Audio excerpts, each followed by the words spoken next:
السلام عليكم ورحمة الله وبركاته. دمان waxaan salaamayaa walaalaha Soomaaliyeed oo ay farxadna u tahay inaan helnay masaajidada kamid ah oo magaca anaga Soomaaliyeed ku baxaya dhamaanteen haddaan Soomaaliyeed farxad bay noo tahay gaar ahaan waxaan u mahadcelinayaa sheekheena Sheekh Shaakir iyo inta walaale ee Cali iyo ragga macniga Al-Tabiyaan la baxay oo wanaagan farada badan u soo hoyay gobolka Port Elizabeth waxaan leeyahay Allah idin shafo dhamaantiinba inta walaal oo hanti la baxday oo masaajidkan quruxda noo sameeyay waxa la baxday wax ka gaarkan Allah idin sii bedelkiina tan kalena waxaan u sheegay Sheekh Shaakir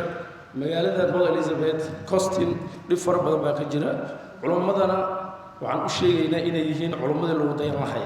haddaan anaga dhalinyaranahay haddaan shacabka magaalada degan haddaan nahay wanaaga iyo isdhaxgalka isgarab qabashada waxaan u baahnaa wadaadada du'aaleed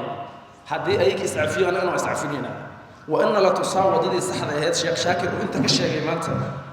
مساجد كان يقول بحياة صوب على المجال دجن وذا دد عن وذا ابن هاي وعلماء ومجال جوجان إني كدحيان وإن قرب كيس عن كارجنا علماء أنا ذا شرفت بدن أو بود إليزابيث جوجان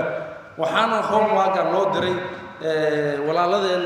البيان وإن السمايان مساجد كان مساجد كبر بدن عيه كان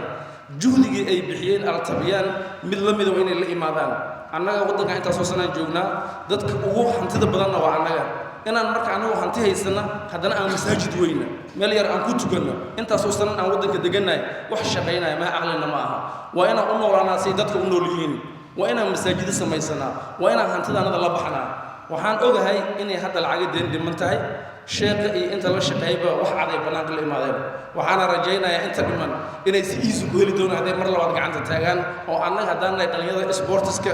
wax walba hili hore garab taagan u sameyn doona haddoo alla idma intay noo baahan yihiin waa garab taagnahay wadna salaamintiin dhammaantiinna assalaamu calaykum waraxmatullahi